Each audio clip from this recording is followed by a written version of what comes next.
Hello అండి, good morning. Welcome back to Hema's creative cooking. ఈరోజు మన ఛానల్లో స్వీట్ కార్న్ వడల్ని ఎలా ప్రిపేర్ చేసుకోవాలో చూద్దాం. చాలా ఈజీగా ఇన్స్టెంట్గా మనం ఈ వడల్ని ప్రిపేర్ చేసుకోవచ్చు. మన ఇంట్లో ఏదైనా బర్త్డే పార్టీస్ జరిగినప్పుడు కానీ, నార్మల్గా పిల్లలకి ఎప్పుడైనా స్నాక్స్ ఈజీగా చేసి ఇవ్వాలి, టేస్టీగా ఇవ్వాలి అనుకున్నప్పుడు ఇలా ఒకసారి ట్రై చేయండి. టేస్ట్ చాలా బాగుంటుంది. ఇప్పుడైతే మనం ప్రాసెస్లోకి వెళ్ళిపోదాం. ఒక కప్పు ఉడికించిన స్వీట్ కార్న్ని ఒక వెడల్పాటి బౌల్లోకి యాడ్ చేసుకోండి. ఇందులోనే 2 ఉడికించిన బంగాళదుంపల్ని మెత్తగా స్మాష్ చేసి యాడ్ చేసుకోవాలి. ఇప్పుడు ఇందులోకి 1/2 టీ స్పూన్ వరకు పసుపు, 1 టీ స్పూన్ వరకు కారం, 1 టీ స్పూన్ వరకు సాల్ట్ని యాడ్ చేసుకోవాలి. ఇందులోనే సన్నగా తరిగి పెట్టుకున్న ఉల్లిపాయ ముక్కలు, పచ్చిమిరపకాయ ముక్కలు, కరివేపాకు, కొత్తిమీర మనకి ఏది అవైలబుల్గా ఉంటే అది యాడ్ చేసుకోవచ్చు. ఇందులో 1 teaspoon garam masala, 1 teaspoon అల్లం వెల్లుల్లి పేస్ట్, 1/2 టీ స్పూన్ వరకు ధనియాల పొడిని కూడా యాడ్ చేసుకుని ఒక 2 టీ స్పూన్ల వరకు కార్న్ఫ్లోర్ని కూడా యాడ్ చేసుకోండి. కార్న్ఫ్లోర్ని యాడ్ చేయడం వల్ల మనకి మంచి బైండింగ్ కన్సిస్టెన్సీ అయితే వస్తుంది. ఇప్పుడు ఒకసారి బాగా కలిసేటట్లు చేత్తోనే మిక్స్ చేసుకోవాలి. వాటర్ ఏమీ యాడ్ చేయాల్సిన అవసరం ఉండదండి. ఒకసారి బాగా కలిసేటట్టు మిక్స్ చేసుకుని అవసరమైతేనే వాటర్ని యాడ్ చేయండి. పిండి కనుక కొంచెం లూజ్గా ఉంటే ఇంకొక టీ స్పూన్ వరకు కార్న్ఫ్లోర్ని యాడ్ చేసుకొని మిక్స్ చేసుకోండి. పిండిని ఒక 2 నిమిషాల పాటు బాగా కలిసేటట్లు మిక్స్ చేయాలి. ఇలా మిక్స్ చేసిన తర్వాత ఇందులోంచి కొద్దిగా పిండి ముద్దను తీసుకుంటూ మనం వడల్లాగా ఇలా ప్రిపేర్ చేసుకోవచ్చు.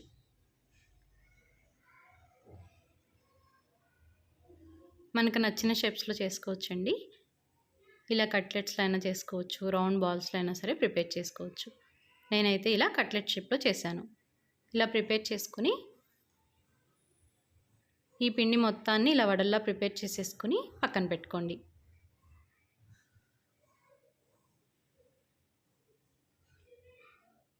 చాలా ఈజీగా చేసుకోవచ్చండి. టేస్ట్ కూడా చాలా బాగుంటుంది. ఇలా వడలన్నిటినీ ప్రిపేర్ చేసుకుని పక్కన పెట్టుకోవాలి. మనం ప్రిపేర్ చేసుకునే వడల్ని షాలో ఫ్రై అయినా చేసుకోవచ్చు, డీప్ ఫ్రై అయినా చేసుకోవచ్చు, ఎయిర్ ఫ్రై అయినా సరే చేసుకోవచ్చు. నేనైతే ఇక్కడ షాలో ఫ్రై చేశానండి. ప్యాన్లోకి కొద్దిగా ఆయిల్ని యాడ్ చేసుకుని వడల్ని ఒక్కొక్కటిగా యాడ్ చేసి 2 వైపులా క్రిస్పీగా అయ్యేంత వరకు ఫ్రై చేసుకుంటే మనకి వేడివేడిగా స్వీట్ కార్న్ వడలు అయితే రెడీ అయిపోతాయి. డీప్ ఫ్రై ఇష్టమైన వాళ్ళు డీప్ ఫ్రై కూడా చేసుకోవచ్చు.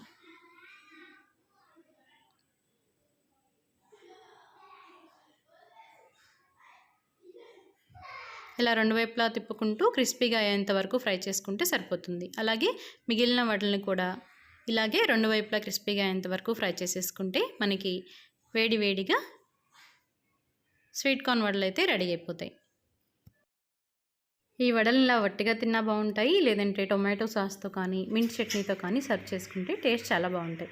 నేనైతే ఇక్కడ మింట్ చట్నీ ప్రిపేర్ చేశానండి. మింట్ చట్నీ ఎలా ప్రిపేర్ చేసుకోవాలో ఈ వీడియోలో చూద్దాం.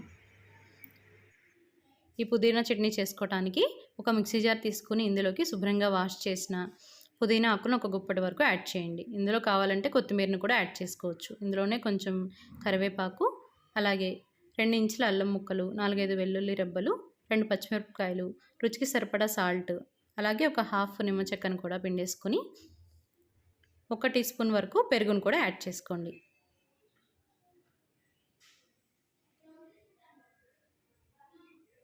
ఇప్పుడు పల్సిస్తూ ఆపుతూ ఇలా మెత్తగా గ్రైండ్ చేసేసుకుంటే మనకి ఈ పుదీనా చట్నీ కూడా రెడీ అయిపోతుంది. ఈ స్వీట్ కార్న్ వడలకి ఈ పుదీనా చట్నీ కాంబినేషన్ చాలా బాగుంటుంది. మీరు కూడా ఒకసారి కుదిరినప్పుడు తప్పకుండా ట్రై చేయండి. ఈ వీడియో కనుక మీకు నచ్చినట్లయితే వీడియోని లైక్ చేసి మన ఛానల్ని సబ్స్క్రైబ్ చేసుకోండి. మరిన్ని tasty, easy, healthy and quick recipes కోసం హేమాస్ క్రియేటివ్ కుకింగ్ ఛానల్ని సబ్స్క్రైబ్ చేసుకోండి. Thank you for watching.